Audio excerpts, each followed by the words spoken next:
Welcome to Muck Shorts, and I've got a very special one today because we're going to be starting a new series here.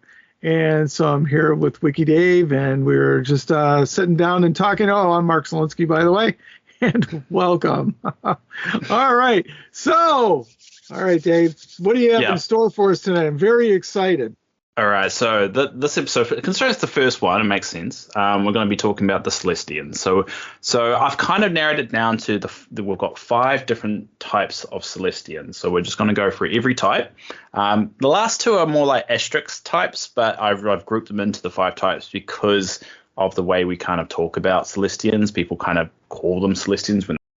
So we're just going to go through the 5 types of Celestians and kind of add a little bit of context behind them, each one of them. And Mark's pretty much going to be just sitting there and just chiming in, and I'm gonna throw questions at him. He's gonna play the inquisitive one, the one that I'm trying to teach, and he's going to be coming back at me and go, well, I thought this, and then we can have a good chat about it. So that's the whole idea. Yeah, there's not going to be any playing involved here. It's going to be live, so it's real. Yeah, and I think the key to it is this is just our interpretation of law. Like, we're all nerds. We've experienced different law, across all our different fandoms, and law is always flexible, wibbly wobbly. What's the phrase in Doctor Who? Wibbly wobbly, timey wimey. It's just all kind of sometimes changing all the time. Warcraft is a good example of, like, we all thought what the law was, and then so many World of Warcraft expansion packs later, it changes everything. So always interpret this law as a subject to change, but this is how we see it. Now, before we get into it, if you want to do your own research, I think there's 3 things that you should read up. The first one is the free background book, or the big green book. So on the Mantic website, you can download the free background law book that has everything that a lot of the stuff we're talking about here. It's in that book, and it's obviously free. It's a big PDF, and it's a really good way if you do just want to read. Just spend a day reading that. It's a big meaty book, and I think it includes all the lore up until Clash of Kings 2022. That supplement. The next one, I would say, the Rise of Celestians novel. You can either get it digitally on the Mantic website, or you can go to Wingcastar and get it both physically or digitally. But yeah, we'll talk about the second and third book later on. But the Rise of Celestians, I do encourage you to get it, because the more people get it, more likely we'll get the next 2. And the last books I would suggest is Clash of Kings 2024 or Clash of Kings 2025. That has a lot of recent lore dumps on specifically the Wicked ones. And it has a lot of really interesting stuff being revealed there, and stuff that's actually leading to further speculation in the future of how things are going to go. So that's the reading material I suggest go over before we dive into all this. So if you want, you could stop it right now, go read up that, come back, or you could just note it down and read it later. But definitely Rise of Celestians, get that, because that means we'll get more Celestian type of stuff. And you've read the Rise of Celestians, eh, Mark? I have. I did read the Rise of Celestians, and I'm going to go with the Mark suggestion. Just listen to the episode. You can catch up with the other stuff later. So we'll fill your head with some knowledge here. But it's actually a good book. I read it. I've got to read it again. I did the pre-read on it. I haven't read the actual final novel, so I don't know if it changed or not since I've read it. So I got to make sure. That'd be cool if you do, and then you can say what changed. That'd be an interesting perspective. And just on a side note, at the end of this episode, we'll be doing Rise of Celestians giveaway. So if you actually do want the book yourself, just wait until the end. I know it's a bit of a teaser and a little gimmicky, but I kind of want a sequel to the book. So this is my way of making an excuse to buy another copy and give it away. It'll be the physical one. So just stay tuned for that. All right, so we're going to go into all 5 types of Celestians. Now, I'm not going to reveal them right now of each one. So we'll go for the first one, which is just the basic Celestians. So that's the Celestians that first arrived in Panathor. Now, we did get a question. So if you do want to ask a question for our future episodes, make sure you're on the Facebook page, because I do post, what we're going to do and ask for questions there. Someone called Idiot Proof Dalek, which I don't think is their real name. That's just my theory, but that's just what they posed. They asked, are the Celestians aliens or gods? Mantic is very vague on this one. Now, I've got a good metaphor of what I think the Celestians are. But Mark, how would you describe Celestians to somebody? Are they aliens or are they gods? Well, I'm going to lean more. I wouldn't call them either one. I would call them off-worlders versus, on-worlders. To me, basically, my impression is more like Superman comes from Krypton and lands on Earth and has got all sorts of superpowers. So, to me, that's kind of the way it is. They're coming from somewhere else. And in this particular planet on Panathor, they're like super, much better, I think.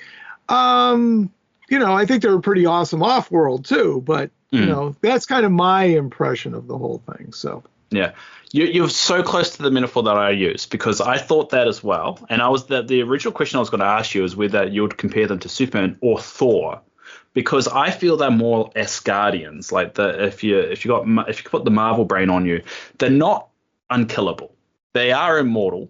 And each Celestian has a unique talent, or you kind of, not power, I would say like more talent. Like Thor is the god of thunder, and then you got Balcon, who is like more into engineering. So Balcon's the Celestian.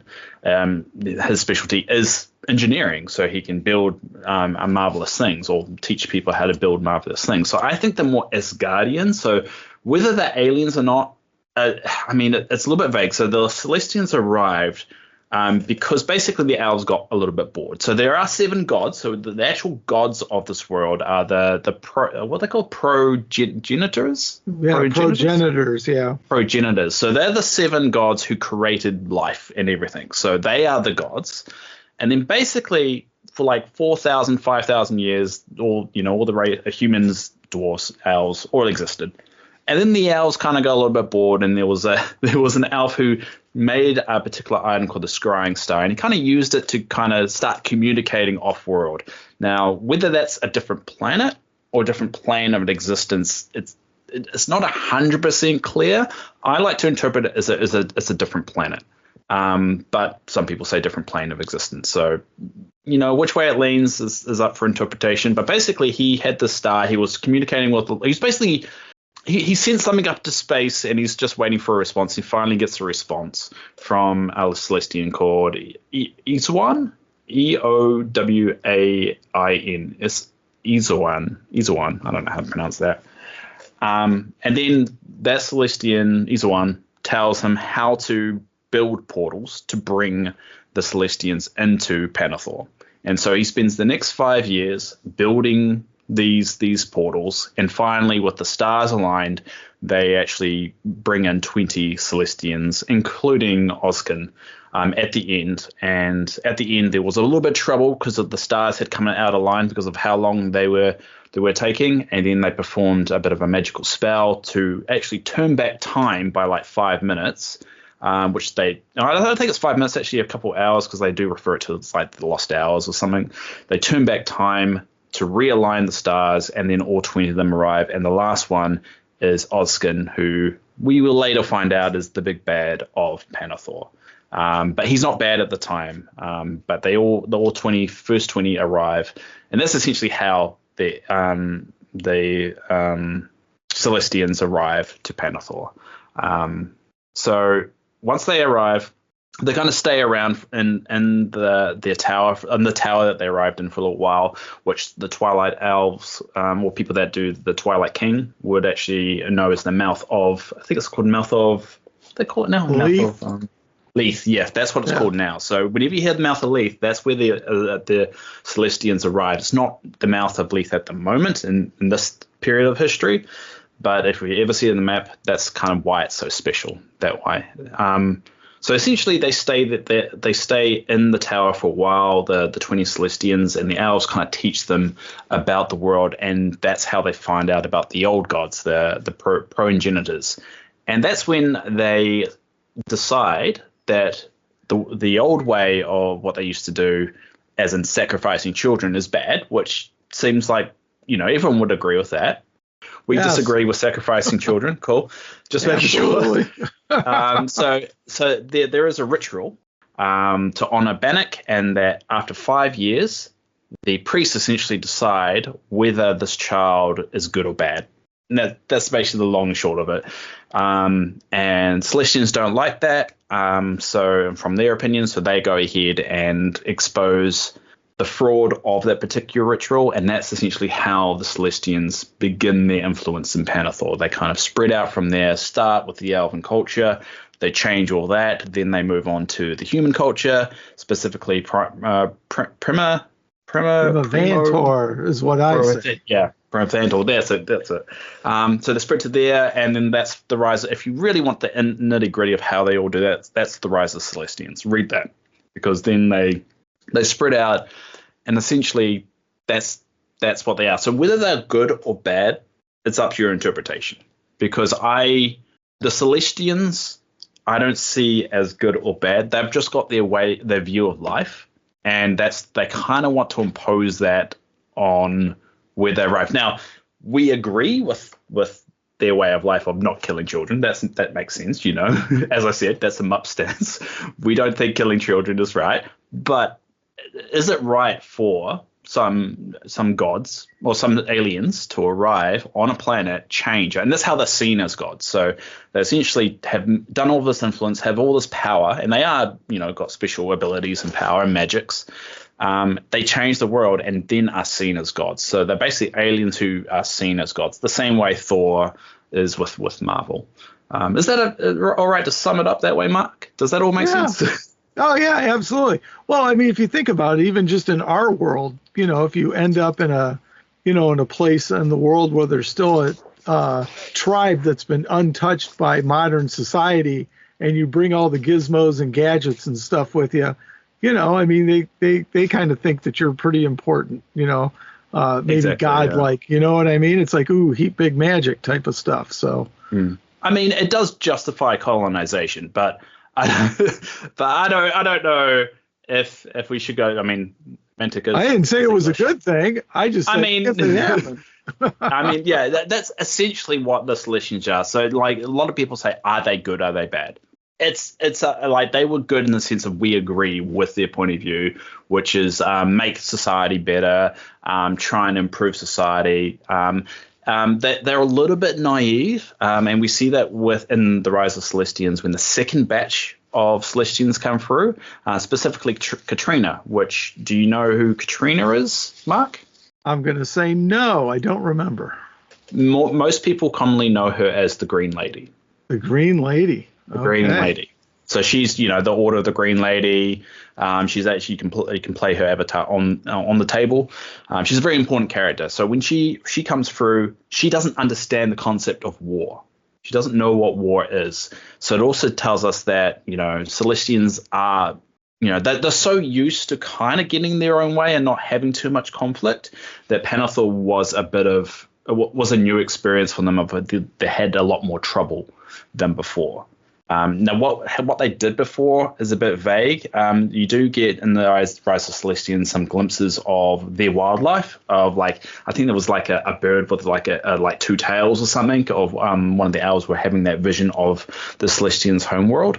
So there's indication that they do have their own planet and that there is more of them. And they've done this before, but there's a lot of concepts that they're a little bit you're not too familiar about, and yeah, that's essentially what the Celestians are. Now, as I said, the Celestians they have different talents. Like Valandor was more proficient in magic. Balcon was an engineer. Katrina was more into nature, which is why she becomes the Green Lady later on. And all of them have the unique ways or unique kind of abilities which you see explored in the Rise of Celestians. And yeah, that's basically what Celestians are. They came along to Panathor. They were seen as gods because they were able to use their influence to essentially push away the old gods, and they were very, very strong in terms of their powers, and that's essentially how they got seen as gods throughout Panathor. And then it just didn't stay that way, right? It didn't stay that way. So after a while, after they kind of kicked away the old gods' kind of influence, and they kind of died a little bit, the gods' influence never went away. They kind of were pushed to the side. We see that in Dwarven culture, and we see that in the Vanagar. The ones up north. Yeah. They still follow the Korgan. You see that very, very influenced in their own army. So many years later, after they kind of were just the influence in the world, kind of putting a stamp on everything, there was a bit of a falling out between Oskin and Mela. What's his name? Mela.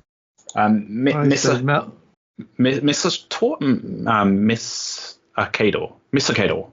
We've got the Celestian Misakador, who's the leader. So Misakador was the first one. I'm probably pronouncing it. I'm butchering that pronunciation. He was the first Celestian to arrive, so he's seen as the leader, and he wanted to take Oskin with him in the first batch of 20 because Oskin was his mentor. Oh, not his mentor, his apprentice. His kind of like his little guy that he eventually wanted to rise in the ranks from one of the youngest.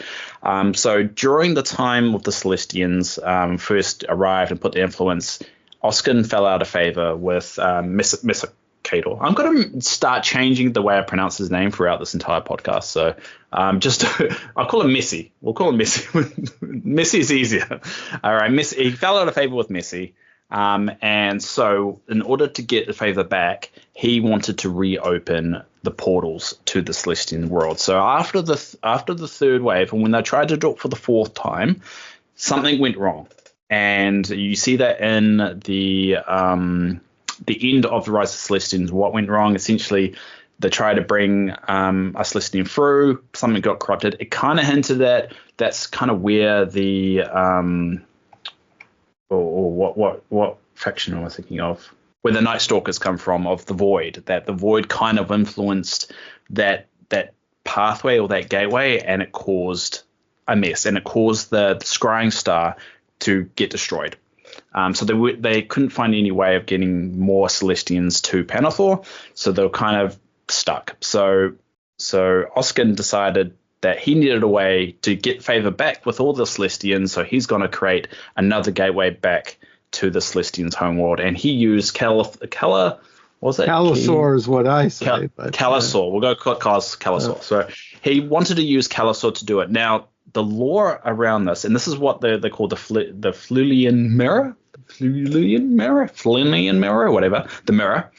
This is what they call the Flulian Mirror incident. So how it was originally stated in first edition to what it was stated in the 2024 Clash of Kings is different. So the initial interpretation of the mirror was Kalasor was rejected by a human girl. He was really, really annoyed by that. So he got Oskin to help him build a mirror to essentially trick her into falling in love with him.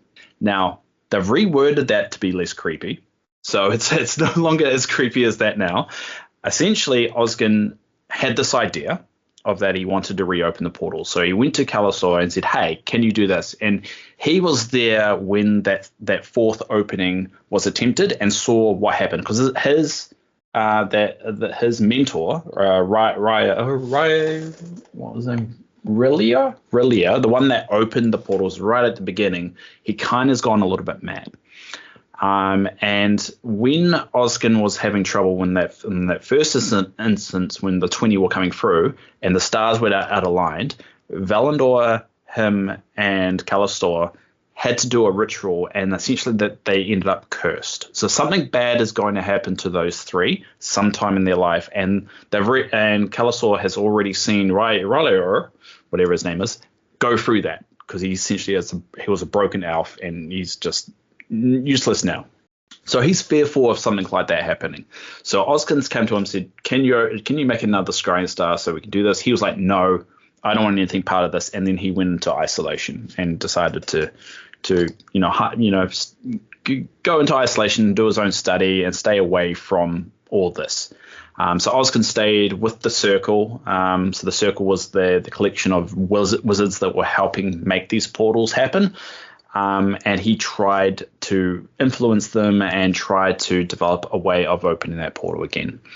So eventually he came across this princess. I can't remember her name. I'm gonna have to find it. Ethanor? Lethanora? Alethanora, that's it. Alethanora, a human princess called Alethanora. I don't think she's a princess, but she was the daughter of a delegate from Primathor. He came across her. He fell in love with her. Love at first sight kind of thing for him, not her. And he kind of put his head in the ring, tried to sway her, and he got rejected. And when he got rejected, he also got shamed by society because of good old elf versus human racism. They were this very disapproved of an elf and a human, and he was shamed in that scenario. So he was shamed, he was exiled, and basically Osgood saw this as an opportunity to basically take a broken man, manipulate him, and get him to find and to build a mirror. In reality, a portal to a new scrying star. But he was going to make him believe he was building a mirror so she could see the future and essentially sway her into falling in love with him. Which, as we know, he was successful into tricking him into building this mirror. Now, doesn't mean that Callisto was not still the bad guy in the scenario. You shouldn't, just because you get rejected, you shouldn't use magic to convince a girl to fall in love with you. It's like no means no. But at the end of the day, that's what he did.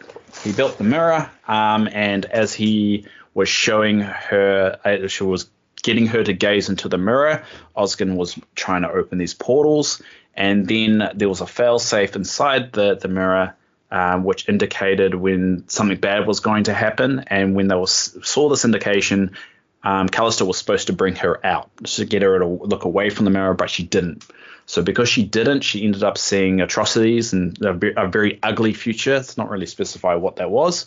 So she smashed the mirror as a result. And because Osgood was trying to use the magics at the same time to open the portals, and the power of the Celestians were tied to this item, because it used part of the scrying star that was destroyed way back then. It was using a part of that into this mirror. It smashed, and it caused the Celestians that were still alive to all split in half.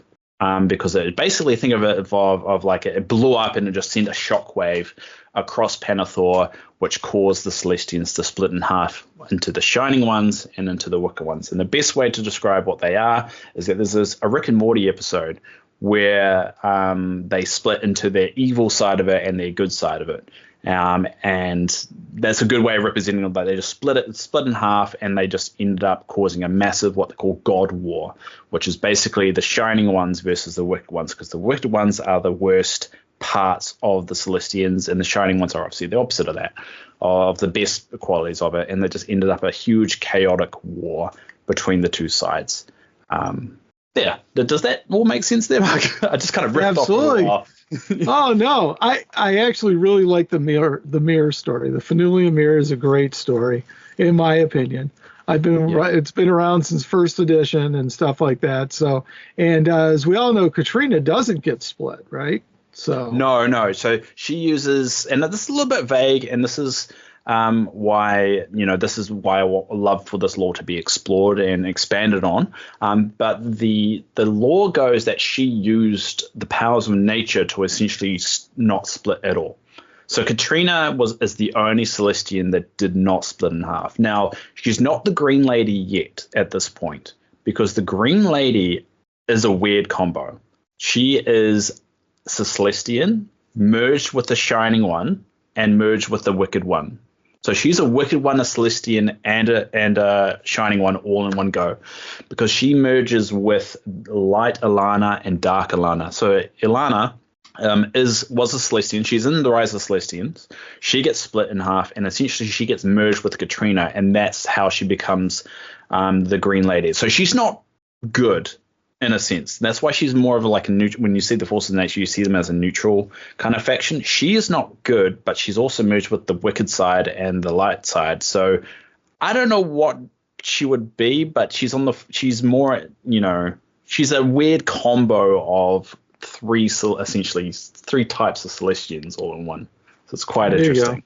Well, that's how you get neutral, right? So I guess that's how you get neutral. Yes. Yeah. I mean, if the evil's doing really well, you fight the good people. If the good people are getting beat up, you fight the evil people to keep balance. So, Exactly. Yeah. So yeah, that happens. Osgood becomes So Oskin's shining side, because as I said, they're all split. Oskin's shining side was actually trapped in the mirror because, according to the Clash of Kings 2024, because he was doing that spell, right, to open up all the portals.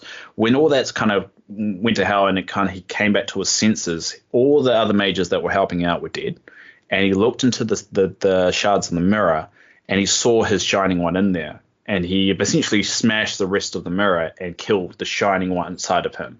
So now only the wicked one of Oskin exists. So Oskin is now pure evil. He is the head honcho of the Wicked Ones. And essentially it started a God's War, which ended into how the Abyss is what it is. You see the big split on the map of the Abyss. That's the end of the God War.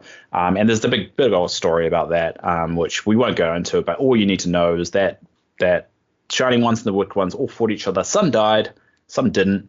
But at the end of the day, all the wicked ones got thrown into the abyss, down to the bottom of the abyss, and that's essentially where they've stayed for the rest of the known history of Panathor. There has been times where they may have gotten out, or there has been some influences of them throughout the time. So they got thrown in, and I'll get my timeline out. They were thrown in at age 0. Is when the creation of the Abyss happened. So that's when the God War ended. So the God War started in year -170, and it finished in year 0. So the war went on for 170 years. And just for context, the Storm of the Shires took place in, I think it was 3,868 that year. So this is about 3,500 years earlier than where we are right now on the timeline. Just to give people some context of where we are.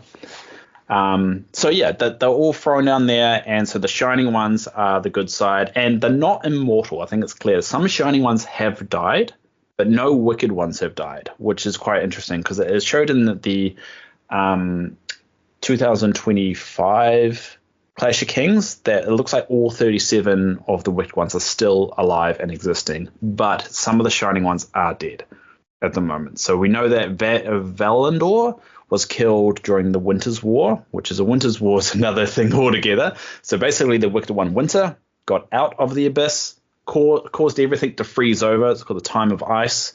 And then Valandor managed to beat her and chuck her back into the Abyss, but he died as a result. So the Shining One of Valandor is technically dead, but they obviously could rewrite that if they wanted to. And the only the other Shining One I think there's another couple that I did, but the other one that's notable is Flotilla.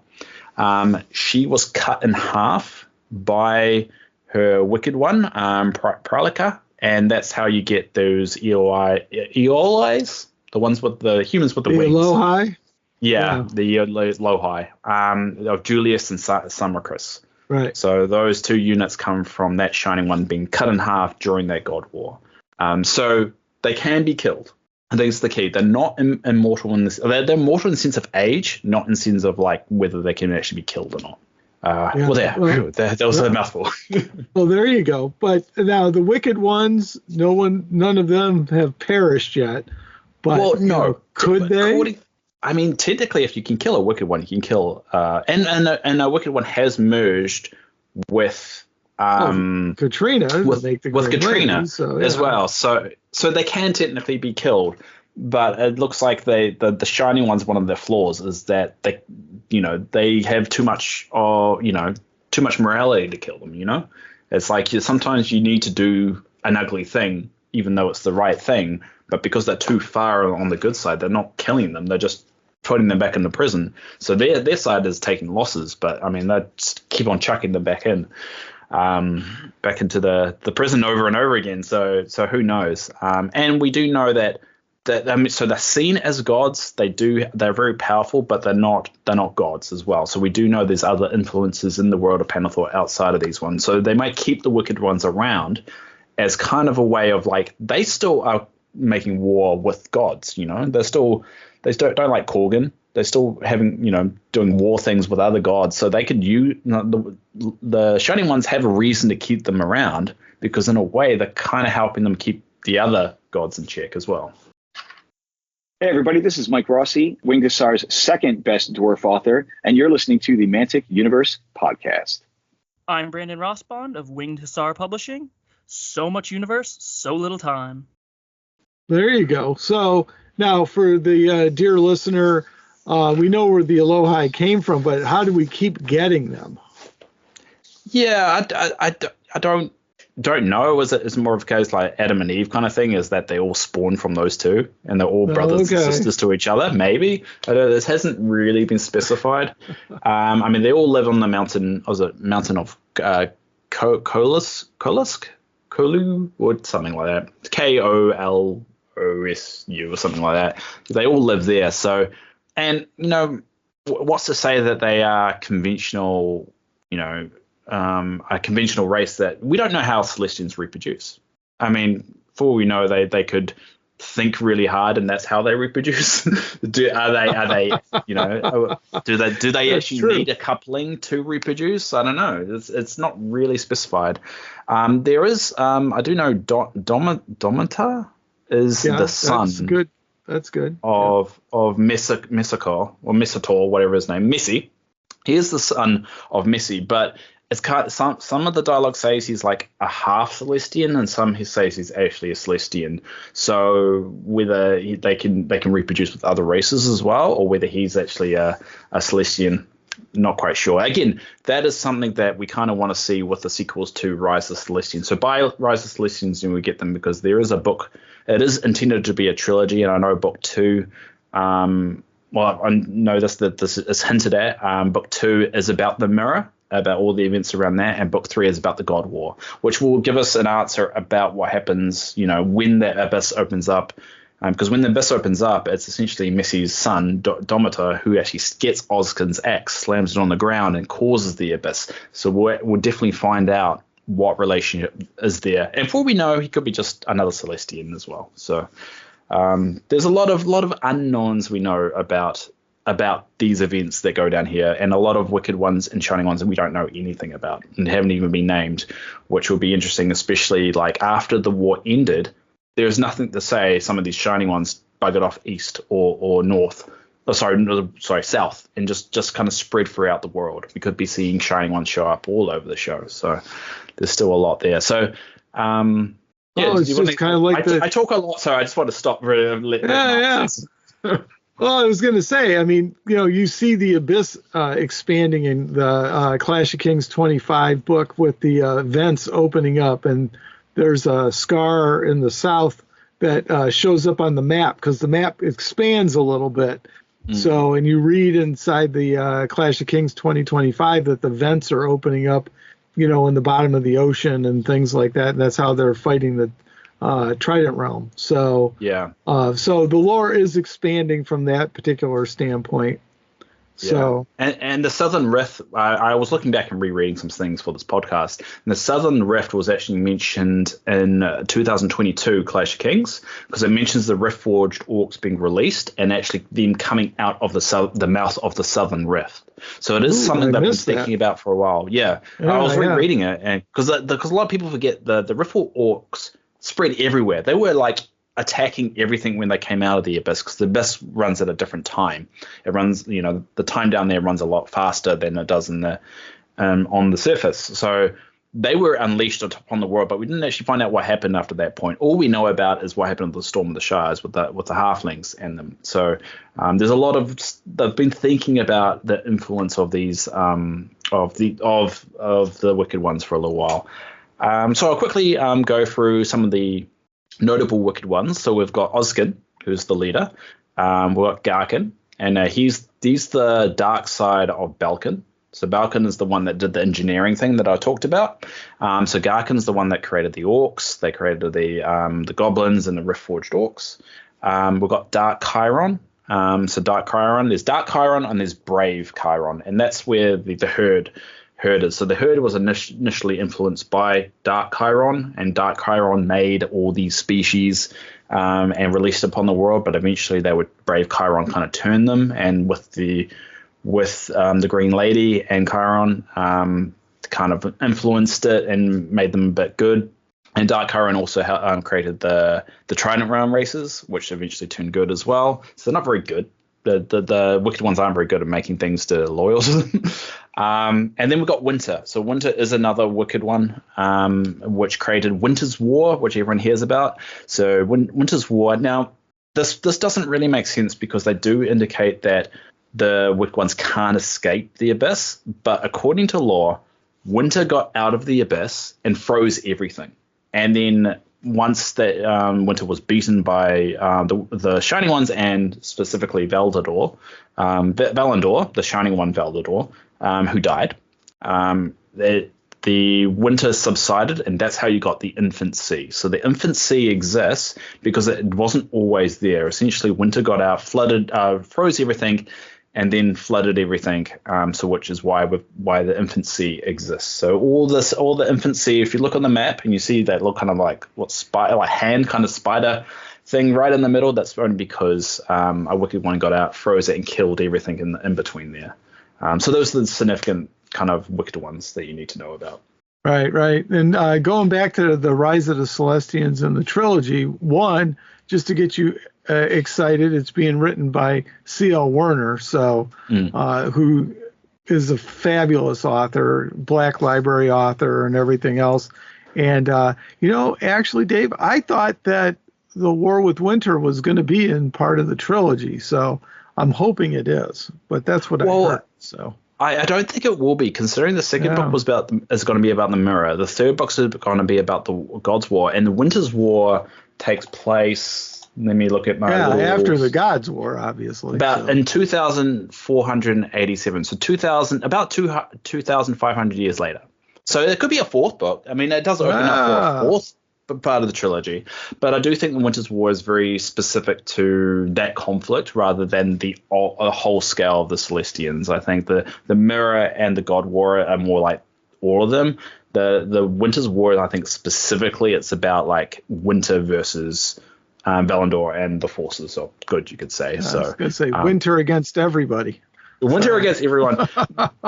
But it is a little bit confusing because they do state the Wicked ones haven't escaped. But how did Winter do that? Was it like, did Winter actually do it? Or was it more of like an Avatar kind of scenario of like she influenced one of her minions to go and do this thing and that caused it?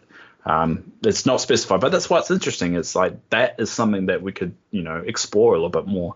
Or it could be just the fact of like Winter used a way out. Osgood's pissed off because it's like, you should have given it to me, but you used it for yourself, caused this, and then Winter now is like in the bad books because they went out and did this thing and they didn't help the Wicked ones, because the Wicked ones have hinted, based on the lore, they're a little bit selfish. They're a little bit looking out for yourself. Garkin mentions that in the creation of the Riftforge Orcs, that he wanted the Riftforge Orcs to be loyal to him in case he needs to fight his brothers, which is the Wicked ones, or the brothers and sisters.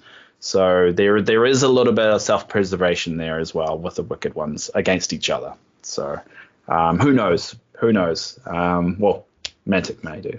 But sometimes Mantic doesn't even know and just makes it up as it goes. But I think that sometimes some of the best lore is making sense of lore that doesn't make sense, into like trying to make it make sense. Like there's a lot of stuff that's been written in the past for Mantic is like that doesn't make sense anymore. But how do you make it make sense? And tying it in, and I like that because a lot of the Edge of the Abyss short stories, I think there's a lot of stuff in there that would love to tie into modern lore to make it make sense, and I love that. I think that's a really cool writer's challenge. Oh, cool. Absolutely. Yeah. Now, Winter's War, or the War with Winter, whichever one you want to say, that's a piece that really interests me. So I'm hoping we get that book. So.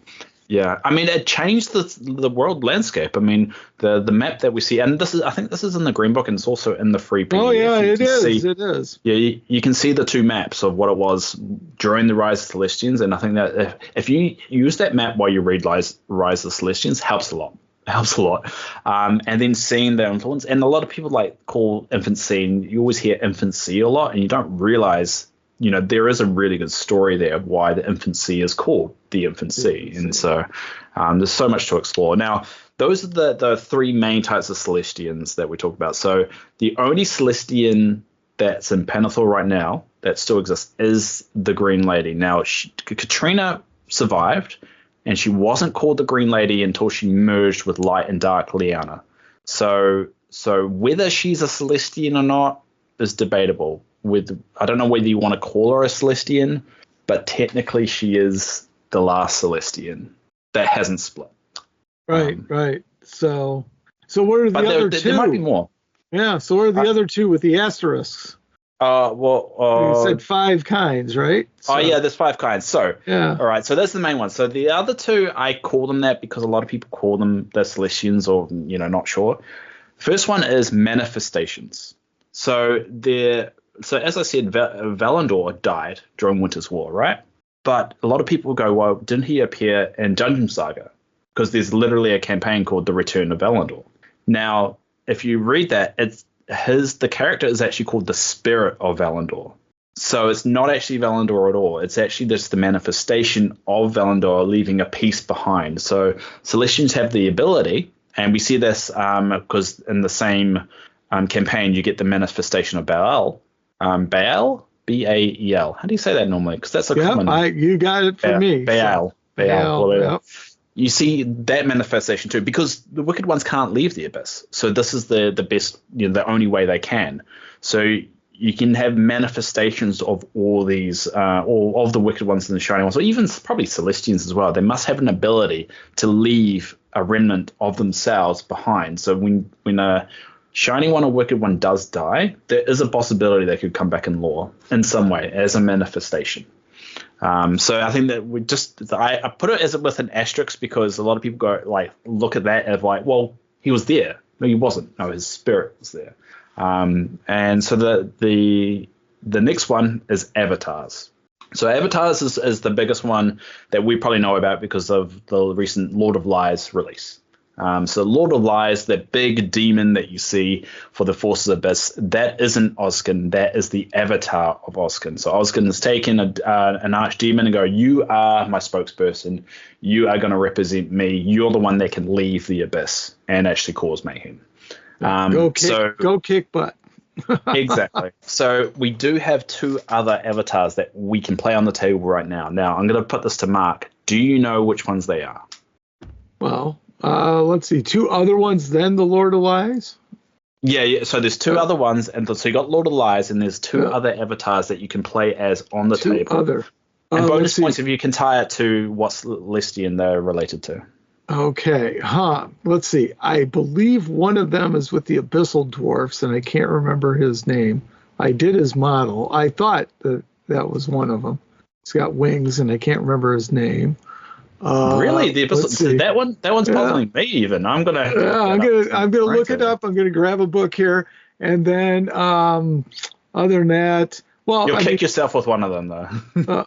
I always going to default to the Green Lady, so she's the answer to everything. No, you got it. The avatar of the Green Lady is one of them. That's one of them. Let's see. Oh boy, I can't remember his name. I'm going to look that up. Other than that, I'm going to punt. But I'm going to find my book here. I'm going to look that up here because he's the Abyssal Dwarf guy. I did the model of him, so I can't remember his name though. But there is a character who does represent one of the with Argathol. Argathol? I think it's on 2nd edition. It's on one of the books in 2nd edition. It's Gina. It's the Keeper of the Black Flame, and she follows Argathol, the goddess of red fire. It's not an avatar. It's just basically like a priest of a special character, Abyssal Dwarf character who follows the Wicked One, Argathol. But to go back to the actual question of the last avatar, it's Avatar of the Father, which is and from the herd, nature, or and the herd has it as well. Follows Brave Chiron, which is the Shining One of Chiron who split. Those are the 3 avatars. So we could see in the future more avatars of different Shining and Wicked Ones. I'm surprised we haven't, because it's a really good way of it, incorporating some of that lore into the table armies as well. And I do know Rodina follows Izawan, Shining One, and the opposite one, I think it starts with the Z. Zbortan, Zbortan.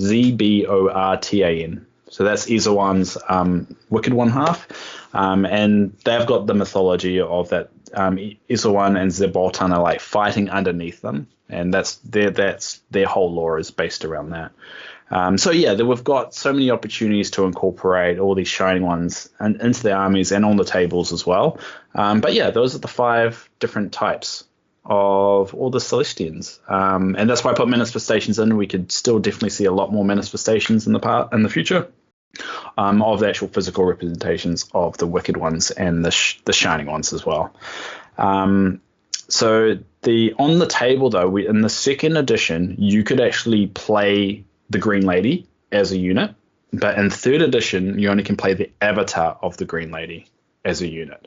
So there's been a bit of a difference. The only time you could ever play an Celestian actually on the table, legitimately in your army, was in second edition. Yeah, well, I could see why they took it to Avatar, because I'm sure the Green Lady didn't make it off the table several times. So whether or not she just melted into the, she was just wounded to the point where she just disappeared or whatever, but or it was a projection of her or whatever. But and she'd be super overpowered as well. I mean, she's literally like a Shining One, a Wicked One, and a Celestian mixed into one.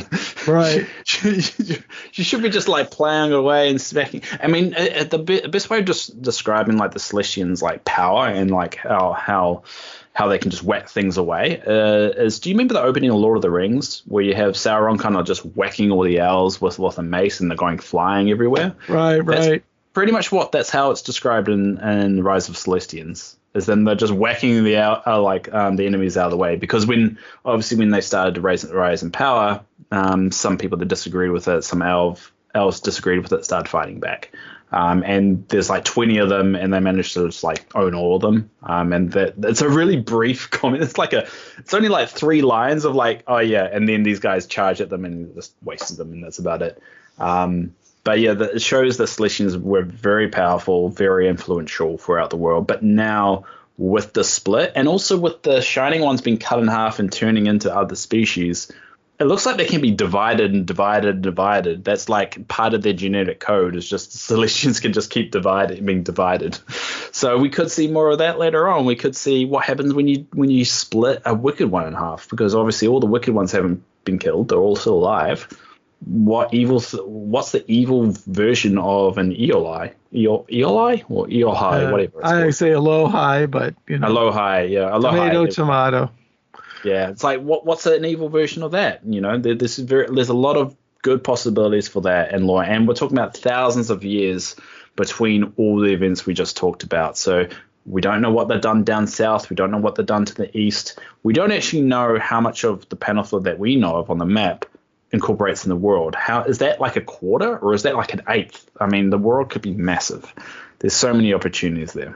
Well, the way I look at it is, Mantica, which is on Panathor, okay, that's really, if you take a look at it, you can think of it as Europe, and the Infant Sea is kind of the Mediterranean. So you get a little snapshot there and you can see, well, maybe that's a quarter of the world, maybe if you're being generous, but maybe it's an eighth.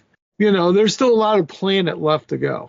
I mean, that's one of the things I really enjoy about the Panathor kind of mythos, and that is that it really feels like an amalgamation of all those worlds that I love, like Lord of the Rings, Warhammer, Warcraft, and just mixing them all together in this melting pot. Like the Celestians now, I see them more like those Marvel Asgardians. So it's like I feel like it's a huge melting pot of like everything that I want in a fantasy world. Like having halflings as a selectable race, I think is really awesome. I always wanted that in Warhammer Fantasy Battles. This is why I started doing dwarfs instead. It's because I wanted halflings, and when I saw the halfling models, I think the Empire had them as a particular model for really briefly, and I was just waiting for them to be released. And then there was also Chaos Dwarfs, and I'm like, I really wanted to do them as well, but then when they were kind of an army, but then they weren't. I just think Kings of War is just a way of like, if you want a particular army, there could be a reality that army could exist one day in this world and have lore backing it up, and we could watch this whole thing evolve and change and there's so much left unsaid about the world as well. I think we'll jump into the other question that we got from Zakama, and he actually runs the the Mantic Law podcast. And he asks, what do the Celestians of Panathor value? What do they call good? I think they just value their idea of the right thing. That's what I would say. Yeah, well, they think from where they came from, they're here to evangelize a little bit of where they came from, and where they came from is the best. So they're trying to give Panathor the best. And for them, it is their way of life, basically. Yep. So we talked about it, earlier. It's kind of like going to an island with an undisturbed tribe, and it's like, we got cell phones and machine guns, and hey, this is all great stuff, and it's just good or bad, it's their way, and they think it's like great. And I think it feels like they've won as well. They've done this so many times and had like 100% success rate. They just don't understand why they're not like being listened to, or like why this is so difficult. Like that's why. And this is a bit of a spoiler, in the Rise of Celestians, there are some Celestians that die. That they do die. So that they're showing that they're not immortal, but they're also a little bit naive and thinking, if they're not listening, then, they eventually will, and there's nothing you need to worry about. There's no danger here. But they know how to fight. They know they are willing to kill people, and they're willing to do things that they probably shouldn't do. But I don't know. I think they believe they're good. Whether it's good to just walk into a culture and just change it just because you feel like it, whether that's good or not is up for interpretation. From where we stand, based off their justification of why they do it, like we think kids shouldn't be murdered. That's a big one. We think, and their practice isn't just with the owls. They later discovered they do a similar practice in the human side of things as well. We don't think these gods should be, treating people like this way. We think it should be good. We agree with that, but whether the concept of walking to a culture and just doing that because you believe so is right or wrong, I don't know. That's up for interpretation. Right. So right. good. Well, yes. Yeah. I mean, and you don't know what they did on the other places that they visited, be they planets or whatever. I mean, are they just trying to expand their empire, so to speak? By bringing them into their cultural ways, or because they're not out to conquer you, so to speak, but they're out to maybe convert you. Maybe that's a way to do it. I mean, so to say this is a better way for you to live. Yeah, I mean, it's clearly that the like with what Oskin did of trying to reopen the portals. Clearly, they believe their people are still there, and that the planet is still there, and that they want to bring more through. So they're not trying exactly. Are they running from something? Is it? I mean, we still don't know a lot about the Night Stalkers, about what they really are. Could it be like they're running from the Night Stalkers and trying to be as good as possible so they have some kind of weapon against them? I don't know. It's the motivations of why they did this is a bit vague, other than, we're doing it because it's the right thing to do. It just feels like that's a little bit too simple, and it feels like there's something else going on there that we don't know. Yeah, I mean, from my perspective, I think they're bored and they're out there, looking to, you've reached a certain pinnacle of perfection, so it's time to go out and pick up a new challenge. So why not go to a younger world and try to elevate them, or cast them in your image, it's a hobby. So, they're trying to bring them in because it's like, hey, this is a really cool place. Come join the party. But then again, they're getting killed and split in half. So maybe things aren't so good. So, I mean, that'll be interesting, because once at the end of the first Celestian book, they make it clear that the portals are gone. So they can't go back.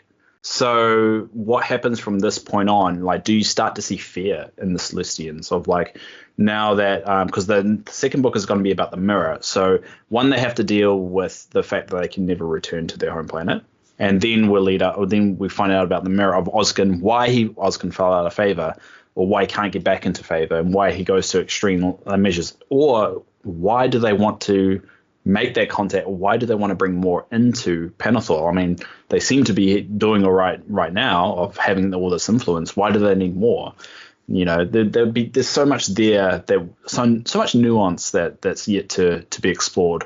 And I think that's exciting, and that's why I do encourage you to get the Rise of Celestians, because sadly money does run the real world, and if enough people get Rise of Celestians, you'll get the second book, which I'm really excited for. And on that note, we're actually going to do a giveaway. So I want an excuse to buy another Rise of Celestians. I don't have the excuse because I've already got a physical copy and I got the digital one, so I figured I'd just do a little bit of a giveaway. So if you do want a physical copy of Rise of Celestian sent by Winged Hussar Publishing, all you need to do is go to our YouTube channel, the Mantic Universe Podcast YouTube channel. At the moment, as I'm talking right now, no one's commented on any of the videos. So this will be very easy for me to spot. We're releasing all the old podcasts from 1 to until we're up to date. So it makes sense no one commented, because anyone's listened to this has probably listened to the old ones.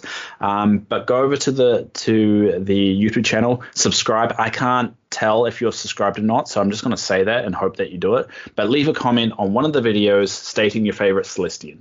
And make sure your username is open to messages, so I can message you if you do win it. But just pop over to the YouTube channel, type out your favorite Celestian. I'll find it because it's not hard to find it. And yeah, listen to the YouTube stuff, because I'm exploring that a little bit. We're going to be putting a little bit of shorts. I've actually made a short that me and Mark did last time we did the recording, when we were talking about the Clash of Kings 2025 about Rift Forge Orcs. I've actually made a little YouTube short I'm going to release next week. So yeah, give it some love. And yeah, that's pretty much. Yeah, we'll announce it next time we do this. There you go. And yeah, I mean, go check it out. Dave's done a great job, and we're putting this all together, and I've been enjoying them. So, and going back and listening, there's some really good content back there, and it's been a while. So if your podcast queue is empty and you need something to listen to, there you go. And I think it's a pretty good service. Plus, on top of that, they'll be there if you ever need them for some reason. So, and we hope you enjoy. And we're going to be putting more and more content up there for you to enjoy on YouTube. Maybe even live. We're thinking about doing some live shows as well. Yes. And at the end of the day, things like the things that we do here, we can't improve unless people give us feedback and like watch it and put comments and stuff like that. So if you got any feedback, anything whatsoever, put a comment there. I mean, a lot of people don't like to be negative, but at the end of the day, sometimes you can't improve without it. So obviously don't be too harsh. And don't swear or go very brutal. Just like, hey, I noticed this bit in the editing or this bit in the audio. You can improve in there. Little things like that. You'd be surprised of how desperate sometimes feedback. I should say this. You'll be surprised how feedback isn't given because people are worried about being too negative. But sometimes it's the only way to improve. So, but if for the record as well, if you do want a question on our next lore chat, and if you actually enjoyed this lore chat, because we don't really know whether this will continue to be a forever thing. It's just something we're trying out. Leave a comment on our Facebook, or just leave a question for us of what you want us to talk about. Today it's Celestians, and pretty much we're just going to wait until we come up with a good idea. So if you've got an idea, just let us know. And yeah, sorry to speak there, Mark, but I figured I'd just get it all. Oh, hey, nope, you said it perfectly. So, all right. So what do we have planned for next time? Any spoilers or? I don't really know. I was pretty much just this. I found Celestians the most interesting one because a lot of people sometimes got confused of what a Celestian, a Wicked One, and a Shining One was. So pretty much I just went. I'm just looking around. I mean, we could do one on each faction until someone comes up with a better idea.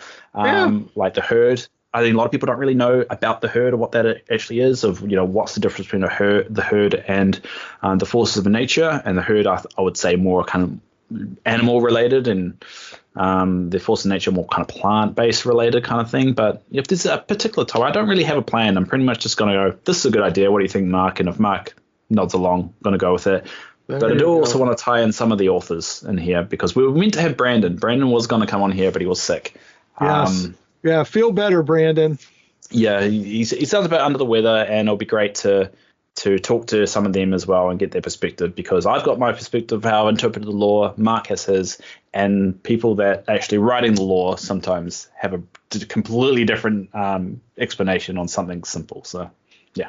Absolutely. We've got some exciting stuff coming up for you here and the show. All right. So, well, that sounds good. Anything else before we sign off here, Dave? No, I think that was a good first episode. So hopefully you enjoyed listening and you learned something. So. Absolutely. I know I did. I enjoyed it. So, all right. Well, folks, again, hope you enjoyed. And until next time, take care.